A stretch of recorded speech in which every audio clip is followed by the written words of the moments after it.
আজ ছিল আমাদের উদয়পুর ট্রিপের 4th ডে। আমার উদয়পুর ট্রিপের ব্লগগুলো আপনাদের কেমন লাগছে আমাকে কমেন্ট করে অবশ্যই জানাবেন। আপনাদের একটা কমেন্ট আমাকে অন্য আরেকটি ভিডিও বানাতে অনেক বেশি মোটিভেট করে।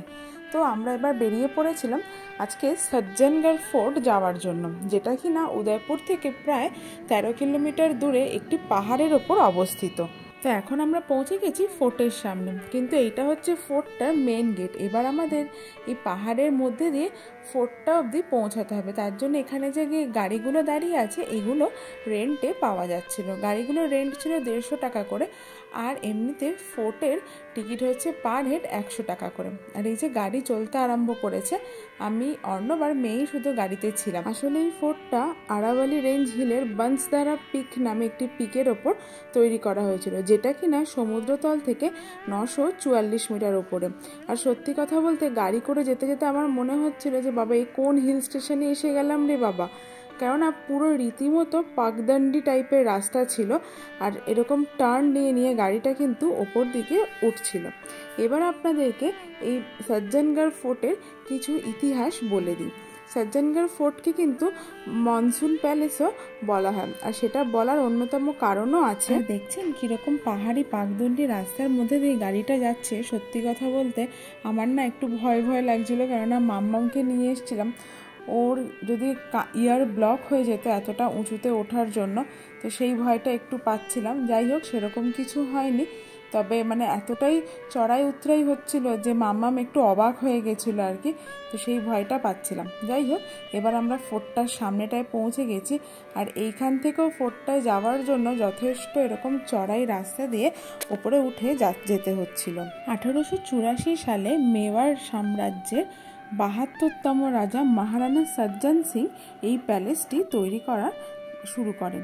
মাত্র 15 বছর বয়সে তিনি রাজসিংহাসনে বসেছিলেন। তার কাকা সোহান সিং দাবি করেছিলেন যে তিনি সিংহাসনে বসবেন, কিন্তু ব্রিটিশদের সহায়তায় এবং অন্যান্য সভাসদদের সহায়তায় তখন এই মহারানা সজ্জন সিংকে রাজা করা হয়। বলা হতো মহারানা সজ্জন সিং নাকি অনেক দূরদর্শী রাজা ছিলেন, তার কারণ তার সময়তে এই উদয়পুর বিভিন্নভাবে বিভিন্ন দিক থেকে অনেক সমৃদ্ধ হয়েছিল।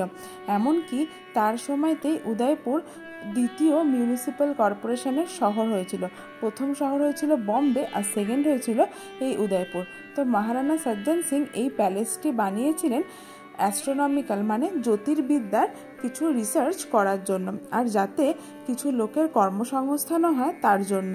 কিন্তু মাত্র 26 বছর বয়সে তার অকাল প্রণয়ন হওয়ার জন্য কাজ বন্ধ হয়ে যায়। পরবর্তীকালে মহারানা ফতেহ সিং এই প্যালেসটির কাজ সম্পূর্ণ করেন, কারণ প্যালেসটির কাজ অর্ধেক হওয়ার পরে মহারানা সজ্জন সিংয়ের মৃত্যু ঘটে।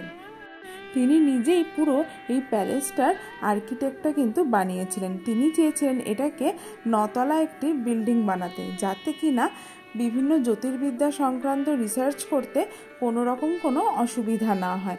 কিন্তু পরবর্তীকালে সেটা আর সম্ভব হয়নি, কারণ প্ল্যানটি সম্পূর্ণভাবে ছিল মহারানা সজ্জন সিংয়ের। তো তার মৃত্যুর পরে কেউ আর সেভাবে প্ল্যানটিকে এক্সিকিউট করতে পারেনি। পরবর্তীকালে রাজারা এটিকে মনসুন প্যালেস হিসেবে ব্যবহার করত, মানে তারা বর্ষাকালে এখানে আসতেন পাহাড়ের ওপর দিয়ে কেমন করে মেঘগুলো যাচ্ছে সেগুলোকে দেখে আনন্দ উপভোগ করার জন্য। আর এটির আরও একটি ব্যবহার ছিল, তখন এখানে যে জঙ্গলগুলি ছিল সেগুলো ছিল মেওয়াড় সাম্রাজ্যের ভেতরে। তো তারা এখানে শিকার করতে আসতেন, এবং শিকারের পরে রাত্রি নিবাসের জন্য তারা এই প্যালেসটিকে ব্যবহার করতেন। কিন্তু বর্তমানে যখন ভারত স্বাধীন হয় তখন এই প্যালেসটিকে ভারত সরকারের কাছে দিয়ে দেওয়া হয়, এবং 1954 সালের পর থেকে এটি দর্শকদের দেখার জন্য খুলে দেওয়া হয়। এই গেটের সামনেই একটা ফলকে এই কথাগুলো বড় বড় করে লেখা ছিল। আর এই যে এবার আমরা প্যালেসটার সামনে ঢুকছি, প্যালেসটা কিন্তু সম্পূর্ণরূপে হোয়াইট মার্বেল দিয়ে তৈরি। তবে হ্যাঁ, প্যালেসটা খুব একটা বড় না। ভেতরে ঢুকে আমি শুধুমাত্র দেখলাম যে শিকারেরই সমস্ত বিবরণ এখানে দেওয়া রয়েছে। আসলে এই প্যালেসটার নিচে মানে যেখান থেকে আমরা এন্ট্রি করেছিলাম সেই এন্ট্রি পয়েন্টে কিন্তু এখানে উদয়পুরের যে জুলজিক্যাল গার্ডেন মানে চিড়িয়াখানাটা রয়েছে। উদয়পুরের সমস্ত রাজাদের বিবরণ সহ আরও অনেক বিখ্যাত শিল্পীদের পেন্টিং এইখানে লাগানো ছিল। আর এই যে জায়গা জায়গাটা দেখছেন এটা হচ্ছে মহারানা সজ্জন সিংয়ের এখানে মূর্তিটা রয়েছে। মহারানা সজ্জন সিংয়ের মূর্তিটার সামনে এই যে ওনার ডিটেলসটা এইখানে লেখা আছে। আর এই জায়গাটা হচ্ছে সবচেয়ে অদ্ভুত। এই যে এখানে দেখছেন না ছোট ছোট মেটালের ছেদগুলো, এইখান থেকে নাকি আগে ফোয়ারার মতো জল বেরোতো। এই যে এইখান থেকে আগে ফোয়ারার মতো জল বার হতো, কিন্তু বর্তমানে এখন এটি বন্ধ করে দেওয়া হয়েছে কিছু যান্ত্রিক গোলযোগের কারণে। আর এই যে পুরো ভেতরেও হোয়াইট মার্বেলের সম্পূর্ণ কাজ কিন্তু করা। ছোট হলেও কিন্তু দেখতে ভেতরটা খুবই সুন্দর। আর যেহেতু এটা 18 সেঞ্চুরিতে তৈরি, তাই কিছুটা ব্রিটিশ স্টাইলে রয়েছে। আর এখানে মহারানা সজ্জন সিংয়ের একটি মূর্তি স্থাপন করা আছে, তারও চারিদিকে এইরকম ছোট ছোট ছেদ করা আছে ফোয়ারার মতো জল বার হওয়ার জন্য। আগে বের হলো, এখন কিন্তু আর জল বার হয় না। বলা হয় মহারানা সজ্জন সিং এই ফোর্টটি আরও তৈরি করেছিলেন যাতে এই ফোর্টের ওপর থেকে চিত্তরগড় তার পূর্বপুরুষদের স্থানটি দেখা যায়। এখানে শিকারের বিভিন্ন রকম ছবি, তারপরে এরকম মডেল বানানো ছিল। আর এই যে ফোর্টটা থেকে বেরোনোর পরে এইটা ছিল সামনের ভিউটা। পুরোপুরি আরাভালি রেঞ্জটা এখান থেকে দেখা যাচ্ছিল আর অসাধারণ সুন্দর দেখতে লাগছিল। মাঝে মাঝে না মেঘগুলো এসে এখানে একটা ছায়া মতো তৈরি করছিল, আর তারপরে মেঘগুলো চলে গিয়ে আবার রোদ উঠে যাচ্ছিল। তো এই আলো ছায়ার মাঝখানে এই জায়গাটিকে দেখতে কিন্তু অসাধারণ দেখতে লাগছিল। কোনো কোনো জায়গায় ছায়া, কোনো কোনো জায়গায় রোদ, ভীষণ সুন্দর দেখতে লাগছিল। আর এই যে দূরে দেখা যাচ্ছে পিচোলা লেক। তবে এই প্যালেসটি কিন্তু ফতেসাগর লেকের আবার কাছাকাছি। ফতেসাগর লেক থেকে ডিস্টেন্স খুব একটা বেশি ছিল না। মহারানা সজ্জন সিং ছিলেন ভীষণ প্রজাবৎসল এবং দূরদর্শী রাজা। তার সময় উদয়পুর তার উন্নতির চরম শিখরে পৌঁছেছিল। তিনি উদয়পুরের রাস্তাঘাট, জলের ব্যবস্থা সবকিছু অনেক সুন্দর করেছিলেন এবং উদয়পুরের অ্যাডমিনিস্ট্রেটিভ সিস্টেম, কোর্ট সিস্টেম সর্বপ্রথম তিনি তৈরি করিয়েছিলেন। আর যে লেক পিচোলা ছিল তার উপরের ড্যামগুলো তিনি সমস্ত সংস্করণ করিয়েছিলেন যাতে শহরে জল পরিবহনের কোনো অসুবিধা না হয়ে থাকে। সেই সময় উদয়পুর যেহেতু প্রিন্সলি স্টেট ছিল, মানে ব্রিটিশ সরকারের ছত্রছায়ায় থেকে মহারানা সজ্জন সিং নিজের কাজকর্ম করতেন, তাই জন্য সেই সময় লর্ড রিপন মহারানা সজ্জন সিংকে গ্র্যান্ড কমান্ডারের উপাধি দিয়েছিলেন। এবার হচ্ছে আমাদের ফেরার পালা।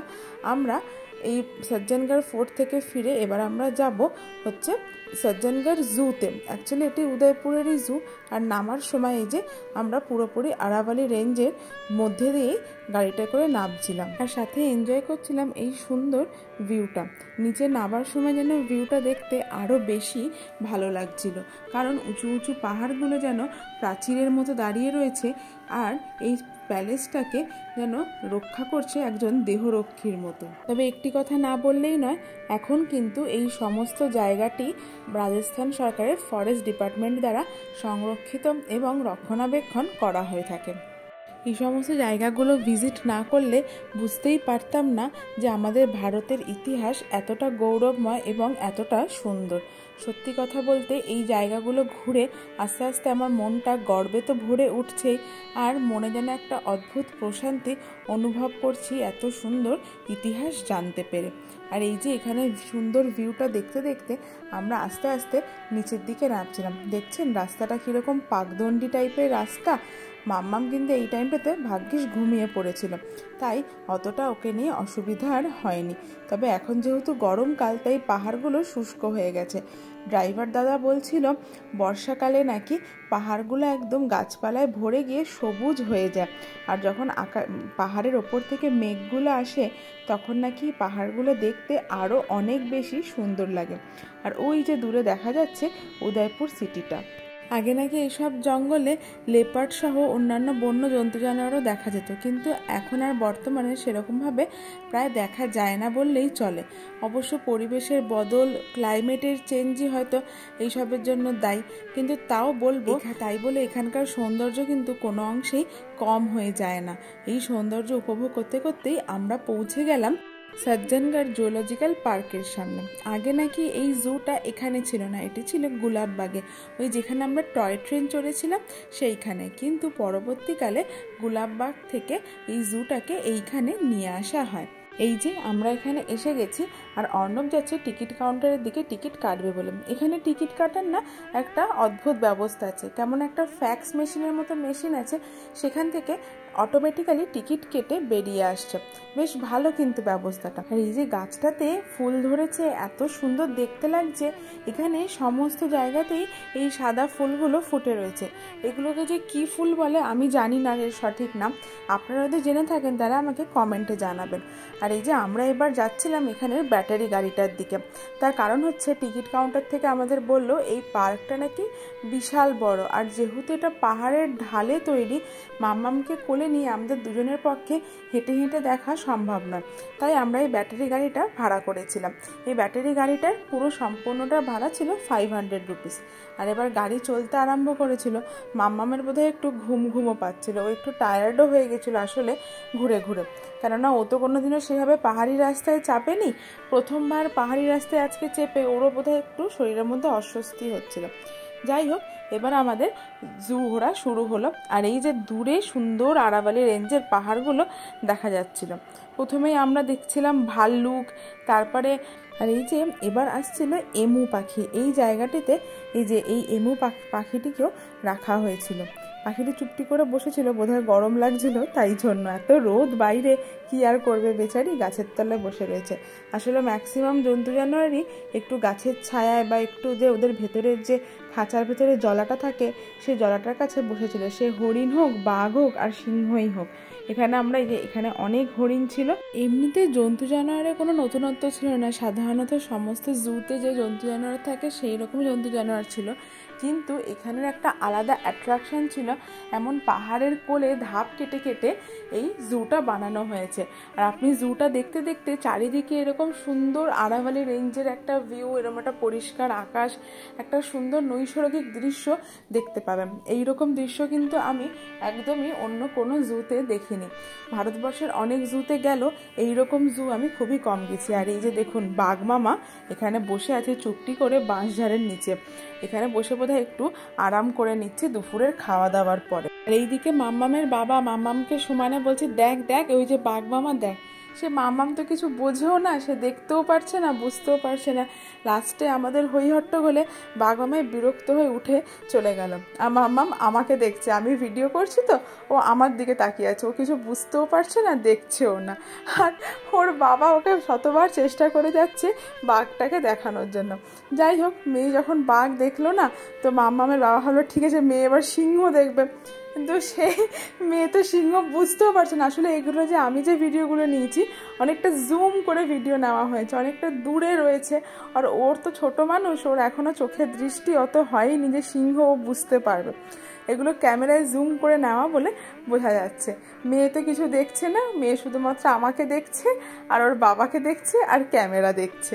যাই হোক, ওর হয়তো এগুলো মনে না থাকলেও আমাদের কাছে স্মৃতি থাকবে যে হ্যাঁ আমরা প্রথমবার ওকে নিয়ে কোনো একটা জুতে গেছিলাম, যেটা কিনা উদয়পুরে এরকম পাহাড়ের ঢালে তৈরি ছিল।